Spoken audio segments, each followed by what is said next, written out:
Perkenalkan, nama saya Gaisani. Saya dari kelas 12 keagamaan 2. Di sini saya sebagai kelompok 7 yang akan mempresentasikan tentang kehendak dan perbuatan Allah serta perbuatan manusia dalam perspektif aliran Quran. Simak terus ya videonya. Berikut teman-teman saya yang akan mempresentasikan materinya. Nama saya Bani. Di sini saya akan menjelaskan kehendak dan perbuatan Allah. Pertama, perbuatan Allah ini adalah akibat dari perbedaan aliran kalam mengenai iman. Perbuatan ini kemudian sampai kepada siapa yang beriman dan segala perbuatan Tuhan terbit karena kehendaknya. Tiap-tiap sesuatu yang terbit dari ilmu dan irodat berpangkal pula pada ikhtiar atau pelunasan. Hal ini dikarenakan Tuhan memiliki kemampuan untuk melakukannya. Berikut aliran-aliran kehendak dan perbuatan Allah dalam perspektif aliran kalam. Di kesempatan kali ini saya akan menjelaskan mengenai Mu'tazilah. Aliran Mu'tazilah adalah aliran yang dianggap lebih rasional dan selalu mengedepankan akal dibandingkan dengan wahyu, berpendapat bahwa perbuatan Tuhan hanya terbatas pada hal-hal yang dianggap baik. Di dalam aliran Mu'tazilah ini ada beberapa poin, yang diantaranya adalah poin A, kewajiban tidak memberikan beban di luar kemampuan manusia. Yang kedua, poin B, kewajiban mengirimkan Rasul.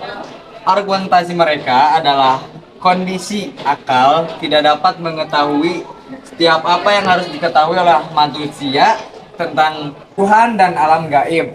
Poin ketiga, poin C, kewajiban menepati janji atau al-wa'd dan ancaman atau al-wa'id. Janji dan ancaman merupakan satu dari 5 dasar kepercayaan Mu'tazilah. Materi yang kedua mengenai Asy'ariyah. Asy'ariyah adalah aliran yang berpendapat bahwa Tuhan dapat berbuat sehendaknya terhadap makhluk. Hal ini berarti Asy'ariyah menolak paham Mu'tazilah yang menyatakan bahwa Tuhan memiliki kewajiban untuk berbuat baik dan terbaik bagi manusia. Aliran Asy'ariyah menerima paham pemberian beban di luar kemampuan manusia, karena perbuatan manusia pada hakikatnya adalah perbuatan Tuhan dan diwujudkan dengan daya Tuhan, bukan dengan daya manusia. Yang berikutnya ada aliran Maturidiyah. Dalam aliran Maturidiyah terdapat perbedaan pendapat antara Maturidiyah Samarkand dan Maturidiyah Bukhara. Mungkin yang dapat saya sampaikan mengenai aliran kalam hanya sekian. Saya kembalikan kepada moderator.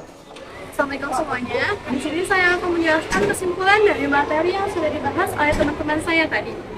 Semua aliran kalam berpendapat bahwa Tuhan melakukan perbuatan.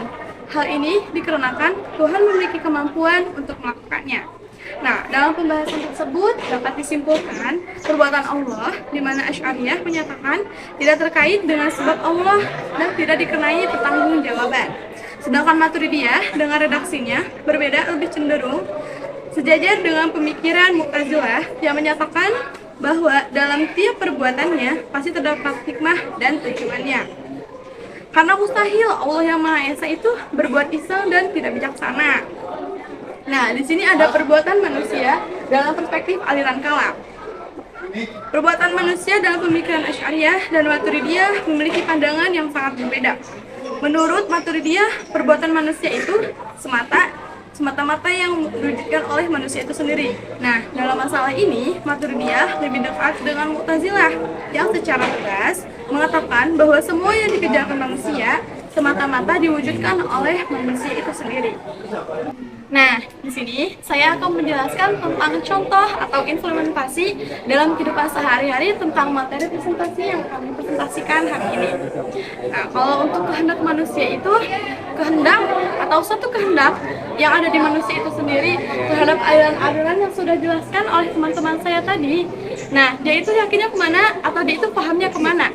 Kalau misalnya mereka sudah mempunyai kehendak atau suatu pemahaman sendiri, berarti dia sudah berkehendak di aliran tersebut. Nah, sekarang ada contoh implementasi dalam kehidupan sehari-hari tentang kehendak dan perbuatan Allah dalam perspektif aliran kalam. Nah, di sini saya akan menjelaskan implementasi kehidupan sehari-hari tentang kehendak dan perbuatan Allah dalam perspektif aliran kalam. Nah, sebelumnya saya kan tadi sudah membahas ya kehendak manusia dalam perspektif aliran kalamnya. Jadi di sini teman-teman semuanya, saya akan menjelaskan tentang kehendak Allahnya.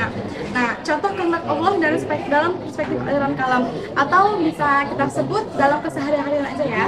Nah, contohnya dalam kehidupan sehari-hari ini, misalnya kalau kehendak Allah berarti kan apa yang Allah kehendaki kepada manusia ya teman-teman semuanya.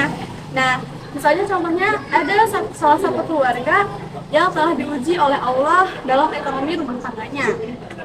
Nah, dia hingga Allah permudah itu tidak mengambil jalan atau suatu jalan yang buruk, misalnya mencuri.